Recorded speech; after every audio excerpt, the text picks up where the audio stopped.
Hello everyone, I am Kundan Kumar and I am here because I love to teach. And why are you here? Because you want to learn English. So let's begin this wonderful journey of learning English. English is not just a passion but a necessity in today's life. And today we are discussing about rule number 11.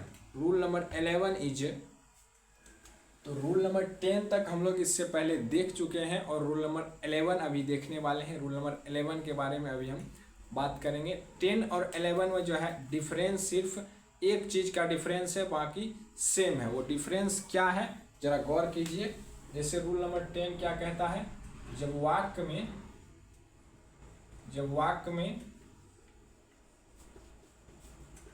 क्रिया के साथ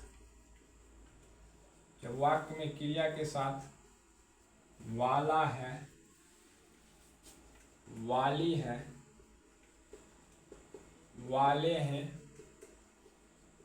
या वाला था, वाली थी, वाले थे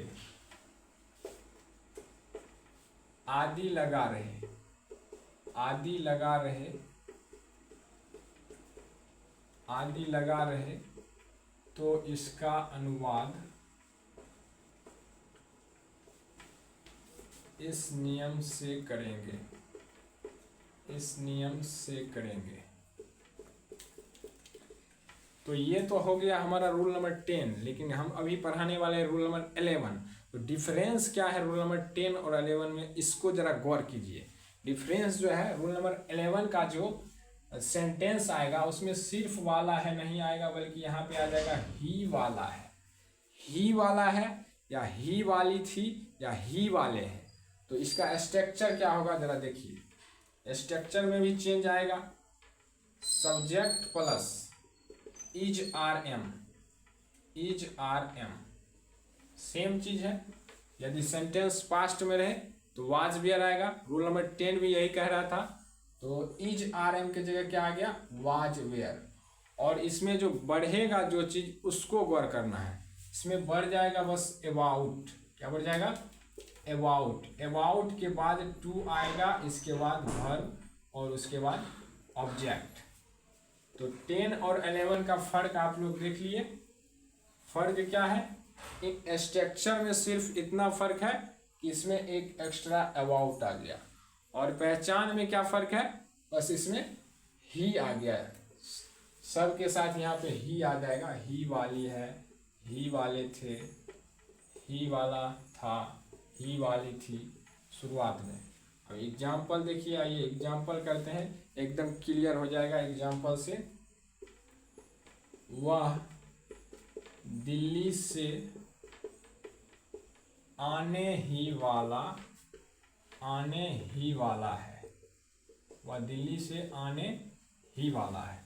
यदि यहाँ पे ही हटा देंगे तो ये रूल नंबर 10 पे बनेगा। इसमें ही लगा दिए तो ये रूल नंबर 11 पे ट्रांसलेट होगा। तो कैसे इसको ट्रांसलेट करेंगे, वह दिल्ली से आने ही वाला है। तो कैसे हो जाएगा, ही और ही के साथ क्या लगा देंगे, इज लगाना है। ही इज, और इज के बाद क्या लगाना है, अबाउट लगाना है। He is about to come from Delhi. He is about to come from Delhi. He is about to come from Delhi. Structure को समझिए। स्ट्रक्चर को कुछ नहीं कर रहे हैं, बस सिर्फ और सिर्फ रूल पे इसको सेट कर रहे हैं। सब्जेक्ट क्या है, वह सब्जेक्ट है। वह का इंग्लिश क्या होता है, ही होता है। इसके बाद ही के साथ कौन सा हेल्पिंग वर्ब लगेगा, इज लगेगा।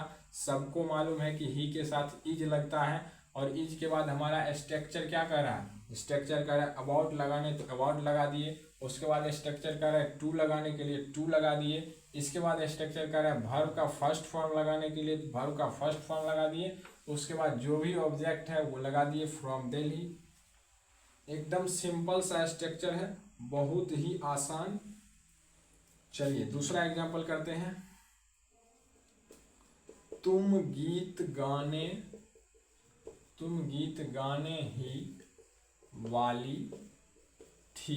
यहाँ पे हम दे दिए लास्ट में थी। तो जब ये थी आ गया तो क्या लगाना है, इज आर एम नहीं लगाना है। जब भी लास्ट में ये था थे थी आ जाए तो हमको समझ जाना है कि ये जो सेंटेंस है ये पास्ट का है, और पास्ट का जो सेंटेंस होता है उसमें हम लगाते हैं वाज या वेयर।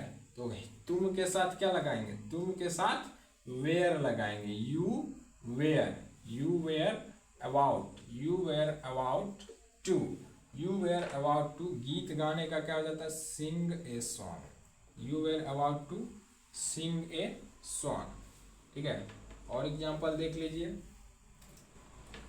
मैं इंग्लिश पढ़ाने ही वाला, मैं इंग्लिश पढ़ाने ही वाला था। तो आई के साथ क्या लगेगा, आई के साथ लग जाएगा वाज, आई के साथ क्या लगाएंगे was, I was about to teach, I was about to teach English, I was about to teach English. Rule number 10 में भी हमने क्लियर कर दिया था कि किसके साथ इज, किसके साथ आर, किसके साथ एम, और किसके साथ वाज, किसके साथ वेयर। ठीक है, एक बार इसमें भी हम क्लियर कर देते हैं। जब भी हमारा सब्जेक्ट जो है आई रहे, वी रहे, दे रहे, यू रहे, तो ये वी दे यू इसके साथ प्रेजेंट में आर लगाना है और पास्ट में वर लगाना है, वर। इसको अगर शुद्ध उच्चारण इसका किया जाए तो इसको वेयर नहीं पढ़